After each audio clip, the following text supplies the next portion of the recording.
મિત્રો, શું તમે ક્યારે વિચાર્યું છે કે તમારા ઘરમાં તૂટેલા ફૂટેલા બંધ થઈ ગયેલા મોબાઈલનું છેવટે શું થતું હશે?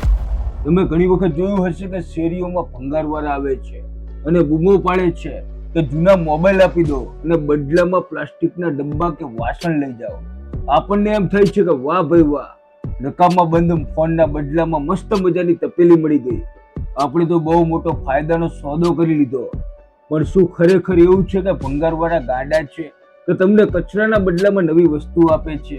જો તમે એ જાણી જશો કે આ લોકો તમારા એ તૂટેલા ફોનનું અસલમાં શું કરે છે તો તમારા પગ નીચેથી જમીન ખસી જશે, તમારા હોશ ઉડી જશે.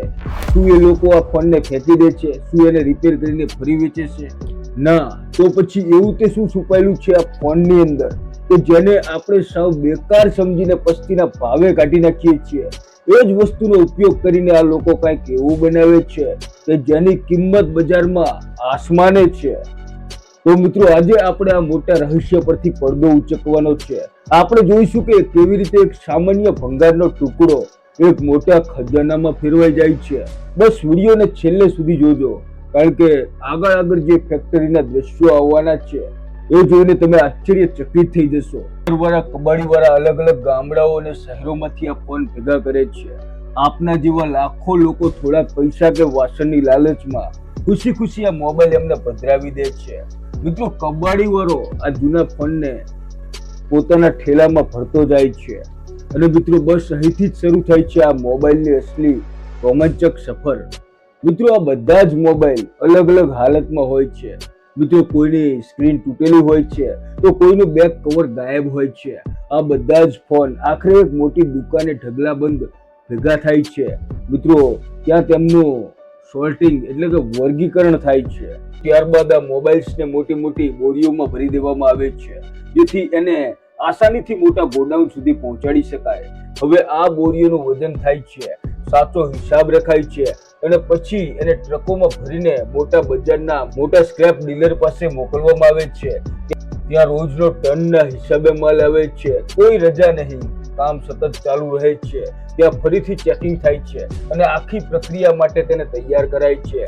હવે ડીલરના ગોડાઉનથી મોટા ટ્રકો ભરાઈને નીકળે છે એક એવી જગ્યાએ કે જે કોઈ જાદુરી દુનિયાથી કમ નથી.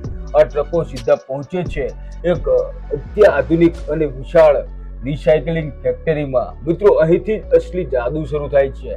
ફેક્ટરીના દરવાજે ટ્રકોનું ચેકિંગ થાય છે, કાગળિયા ચેક થાય છે અને પછી ટનોનો ભંગાર ફેક્ટરીમાં ઠલવાય છે.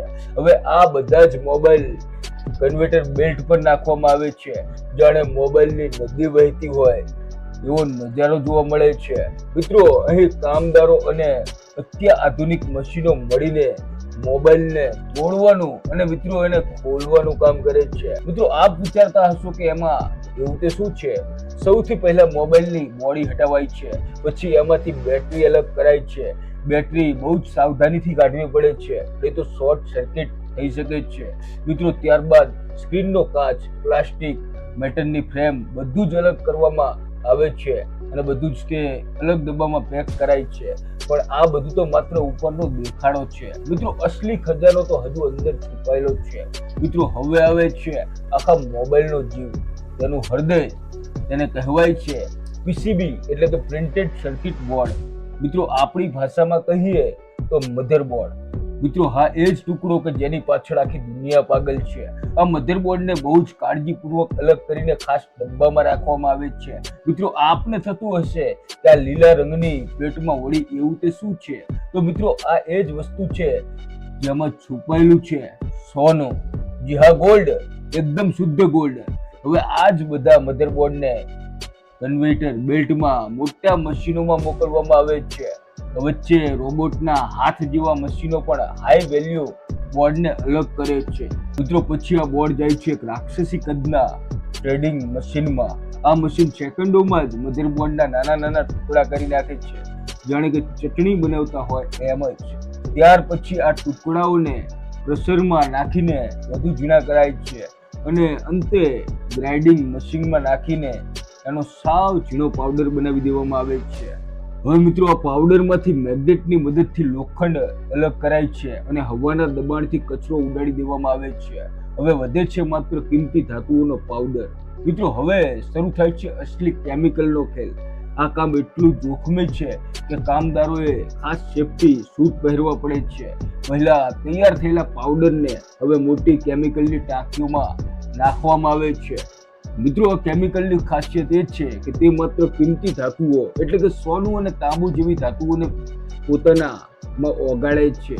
ટાંકીમાં આ પાવડરને બરાબર મિક્સ કરી દેવામાં આવે છે. ધીમે ધીમે રિએક્શન શરૂ થાય છે અને પ્રવાહીનો રંગ બદલાવા લાગે છે. મિત્રો આ રંગ બદલાય એટલે સમજી જવાનું કે સોનું હવે છૂટું પડી રહ્યું છે, આ ગોલ્ડ તેનાથી અલગ પડી રહ્યું છે. ત્યારબાદ આ આખા સોલ્યુશનને ફિલ્ટર કરવામાં આવે છે એટલે કે ગાળી લેવામાં આવે છે, જેથી કચરો અલગ થઈ જાય છે અને વધે છે માત્ર શુદ્ધ ધાતુવાળું પ્રવાહી. અને મિત્રો હવે સ્ક્રીન પરથી નજર હટાવતા નહીં. આ સાફ થઈ ગયેલા પ્રવાહીમાં અમુક ખાસ પ્રક્રિયા કરવાથી અંદર સોનાના નાના નાના કણો બનવા લાગે છે અને તળિયે જમા થાય છે. આ જ છે અસલી ખજાનો. મિત્રો આ સોનાના કણોને ભેગા કરવામાં આવે છે અને પછી તેને પૂરેપૂરા સૂકવવામાં આવે છે, જેથી અંદર જરાય ભેજ ના રહે. મિત્રો હવે આ સૂકા સોનાના કણોને અતિશય ગરમ ભઠ્ઠીમાં નાખવામાં આવે છે. મિત્રો તાપમાન એટલું બધું હોય છે કે સોનું તરત જ પીગળીને પ્રવાહી બની જાય છે. લાલ ચોળ ગરમા ગરમ પીગળેલું શુદ્ધ સોનું. મિત્રો હવે આ પીગળેલા સોનાને મોટા બીબામાં રેડવામાં આવે છે. ધીમે ધીમે તે ઠંડુ પડે છે અને એક નક્કર રૂપ ધારણ કરે છે. અને જુઓ, તૈયાર છે પૂરેપૂરા 24 કેરેટ શુદ્ધ ગોલ્ડના ચમકતા બિસ્કિટ. જે વસ્તુને થોડા દિવસ પહેલા તમે પસ્તી અને પ્લાસ્ટિકના ડબ્બાના ભાવે આપી દીધી હતી, એમાંથી જ આજે લાખો રૂપિયાનું સોનું બનીને તૈયાર થઈ ગયું છે. મિત્રો આ અફવા નથી, આ બિલકુલ સત્ય છે. એક બે મોબાઈલમાંથી બહુ નાનો અંશ નીકળે છે, પણ વિચારો કે રોજના લાખોની સંખ્યામાં ફોન ફેક્ટરીમાં આવે છે, તો આ લોકો કેટલા કિલો સોનું દરરોજ બનાવતા હશે. તો મિત્રો આપને સમજાયું હશે કે ભંગારવાળો કેમ તમારા બંધ ફોન માટે સામેથી વાસણ આપે છે. બાકી આજના જમાનામાં કોઈ મફતમાં કાંઈ નથી આપતું. મિત્રો આશા રાખું છું કે આજની આ અદ્ભુત પડદા પાછળની કહાની આપને સમજાઈ હશે.